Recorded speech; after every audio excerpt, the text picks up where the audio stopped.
सूरजपुर शहर में हरिप्रसाद नाम का एक साहूकार रहता था। वह न केवल धनवान था बल्कि उसकी ईमानदारी और दयालुता की चर्चा पड़ोसी गांवों तक थी। लोग उसके पास कर्ज लेने आते और वह बिना ज्यादा सवाल जवाब के सिर्फ नाम और कर्ज वापसी की तारीख पूछकर पैसे दे देता। वह समय से पहले तकाजा नहीं करता और न ही किसी से कठोर व्यवहार करता। उसकी ईश्वर भक्ति और गरीबों के प्रति उदारता उसे और भी खास बनाती थी।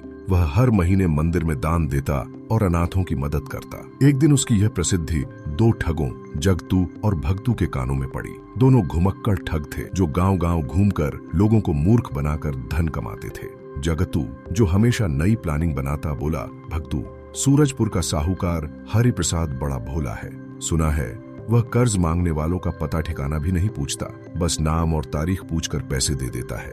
भगतू जो थोड़ा डरपोक था लेकिन लालच में जगतू का पूरा साथ देता था, बोला, हाँ जगतू, अगर ऐसा है तो यह मौका हमें नहीं छोड़ना चाहिए। चल उसे ही अपना शिकार बनाएं, अच्छा धन ऐंठ लेंगे। दोस्तों, ये कहानी आप द एवरग्रीन स्टोरीज के पेज पर देख रहे हैं। चैनल को लाइक और सब्सक्राइब करना न भूलें। दोनों ठगों ने योजना बनाई और एक पुरानी बैलगाड़ी किराए पर लेकर सूरजपुर की ओर चल पड़े। सूरजपुर पहुंचकर वे हरिप्रसाद की विशाल हवेली में दाखिल हुए। हवेली के आंगन में मुंशी रमेश और कई नौकरों के बीच साहूकार गद्दी पर बैठा हिसाब किताब देख रहा था। जगतू और भगतू ने नौकर के बताए स्थान पर इंतजार किया। जब बाकी लोग चले गए, सेठ ने उनकी ओर देखा। राम राम सेठ जी, दोनों ठगों ने रोनी सूरत बनाकर कहा। हम जगतू और भगतू हैं, दूर के गांव से आए हैं। पिछले साल सूखे ने हमारी फसल बर्बाद कर दी। इस बार अच्छी फसल की उम्मीद है, लेकिन हमारे पास न बीज है न बैल। हमें 3000 रुपये चाहिए।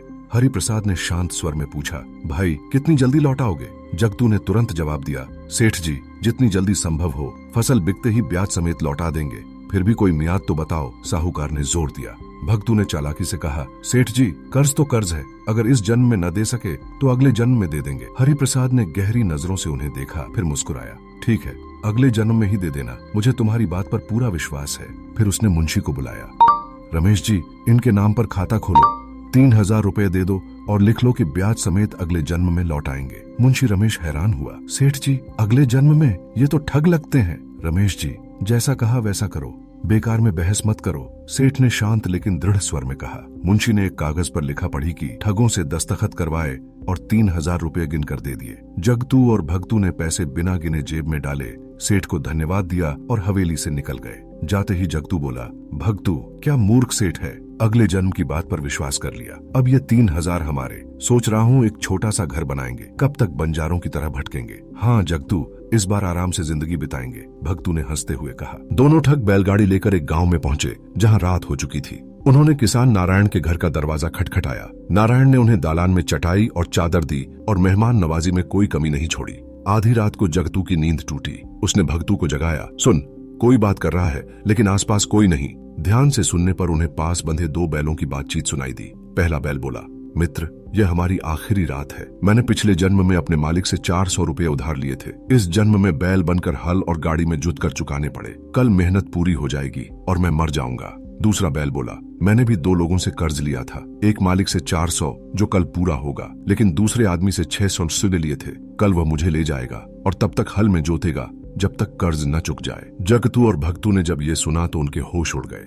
बैलों की बातें कोई सपना नहीं थी। पास में एक पुराना मंदिर था जिसके बारे में कहा जाता था कि वहां दैवीय ताकत के कारण जानवर भी इंसानी भाषा में बोल सकते हैं। ठगों को डर लगा कि सेठ का कर्ज अगले जन्म में उन्हें गधा बनाकर न चुकाना पड़े। इस घटना ने उनके ठगी के इरादों को हिला दिया। वे रात भर सोचते रहे और फैसला किया कि सुबह सूरजपुर लौटकर सेठ को पैसे लौटा देंगे, लेकिन डर और थके होने के कारण रात को वे सो गए। सुबह किसान नारायण का रोना सुनकर उनकी नींद टूटी। किसान का एक बैल मर चुका था और दूसरा बैल एक क्रूर आदमी ले गया जिससे नारायण ने पैसे उधार ले रखे थे। ठग उदास होकर सूरजपुर की ओर निकले, लेकिन रास्ता भटक गए। जंगल में भटकते हुए ठगों को एक अलाव दिखा जहाँ एक साधु ध्यान मग्न बैठे थे। उसकी शांत मुद्रा और चेहरे का तेज देखकर ठगों को लगा कि वह कोई साधारण साधु नहीं। साधु ने उनकी कहानी सुनी और कहा, बेटा, इस जन्म के पापों का प्रायश्चित संभव है। सच्चे मन से सेवा करो, कर्ज चुकाओ। साधु के बारे में जंगल में कहा जाता था कि वे कोई सिद्ध पुरुष हैं जो भटके हुए लोगों को सही रास्ता दिखाते हैं। कुछ का मानना था कि वह सूरजपुर के प्राचीन मंदिर के पुजारी के ही अवतार हैं। साधु ने कहा, 1 मील आगे गांव जाओ, वहां तुम्हें सेठ का कर्ज चुकाने का उपाय मिलेगा। सुबह जब ठग जागे, साधु महाराज गायब थे। अलाव ठंडा पड़ा था। और कोई निशान नहीं था। इस घटना ने ठगों को और डरा दिया। क्या साधु वास्तव में कोई दैवीय शक्ति थे? ठग साधु के बताए गांव पहुंचे जहां पानी की भारी कमी थी। लोग 5 कोस दूर नदी से पानी लाते थे। जगतू को विचार आया, सेठ के 3000 रुपए से यहाँ तालाब बनाएंगे। दोनों ने दिन रात खुदाई की, लेकिन पानी नहीं निकला। गांव वाले हंसने लगे, ये पागल हैं, यहाँ पानी कहाँ निकलेगा। गांव में एक प्राचीन कथा थी कि सैकड़ों साल पहले एक तालाब था जो सूख गया था। लोग मानते थे कि जमीन के नीचे पानी अब भी है, लेकिन कोई उसे निकाल नहीं पाया। ठगों की नाकामी ने उन्हें हतोत्साहित किया, लेकिन एक बूढ़े ने कहा, पास की नदी से जोड़ लो। इस बात ने ठगों की उम्मीदें तोड़ दी थीं, लेकिन नदी का विचार उम्मीद की नई किरण लाया। नदी से तालाब को जोड़ने की खुदाई में एक गुप्त गुफा मिली। अंदर पुराने सिक्कों और गहनों से भरा खजाना था, लेकिन गांव की किंवदंती थी कि यह खजाना शापित है और जो इसे लेगा उसका सर्वनाश होगा। ठग डर गए, लेकिन साधु की बात याद आई। उन्होंने खजाना गांव वालों को दे दिया और तालाब पूरा किया। यह खजाना सूरजपुर के राजा का था, जो सैकड़ों साल पहले लुटेरों से छिपाया गया था। किंवदंती थी कि खजाने को एक साधु ने शाप दिया था कि इसे केवल सच्चे मन वाला ही छू सकता है। ठगों का खजाना छोड़ना उनके बदलते स्वभाव का सबूत था। तालाब बनने पर ठगों ने कहा, यह सेठ हरिप्रसाद का है, बिना उनकी आज्ञा के पानी नहीं ले सकते। गांव वाले सूरजपुर गए। सेठ मना कर रहा था, लेकिन मुंशी ने खजाने की बात सुनी।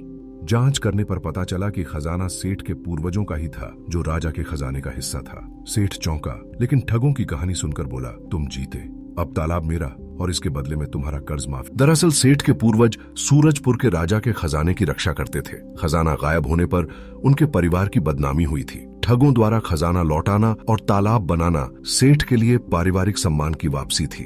अब ठगों ने सेठ को बैलों, साधु, गुफा और खजाने वाली सारी बातें बताई। सेठ ने कहा, कर्म का फल मिलता है, तुमने सही रास्ता चुना। ठग बदल गए और मेहनत से जीने लगे। मुंशी ने कहा, सेठ जी, अब समझ आया, कर्म का हिसाब इस जन्म में भी चुक सकता है। इसीलिए पुराने जमाने के लोग किसी का भी उद्धार चुकाए बिना मरना भी गंवारा नहीं करते थे। आपका इसके बारे में क्या कहना है? अपनी राय कमेंट बॉक्स में जरूर रखिए।